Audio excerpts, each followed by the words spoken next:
నాకు 2 కొడుకులు. పెద్ద అబ్బాయి పేరు శ్రీశ్రీ, రెండో అబ్బాయి పేరు గురజాడ. నా వంతు కృషి పూర్తయింది. గురజాడ పుట్టాడు. ఇక వాడిని మళ్ళీ గురజాడంతటి వాడిని తయారు చేయాలి. ఆ రకంగా తయారు చేయాలి.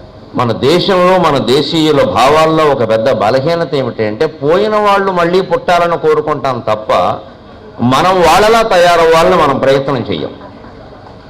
ఇది ఒక పెద్ద బలహీనత. బుద్ధుడా మళ్ళీ పుట్టు, గాంధీ మళ్ళీ పుట్టు, వాళ్ళకేం బుద్ధి లేదా మళ్ళీ పుట్టడానికి? ఎందుకు పుడతారండి? మళ్ళీ పుడితే వెంటనే ఆత్మహత్య చేసుకుంటారు, అనుమానం లేదు. ఎందుకంటే మేము ఆశించిన సమాజం ఇది కాదు, మేము త్యాగాలు చేసింది ఇందుకోసం కాదు, మేము సంస్కరించాలనుకున్నది దీన్ని కాదు, పూర్తి వ్యతిరేకంగా జరుగుతుంది అని వెంటనే ఆత్మహత్య చేసుకుని వెళ్ళిపోతారు.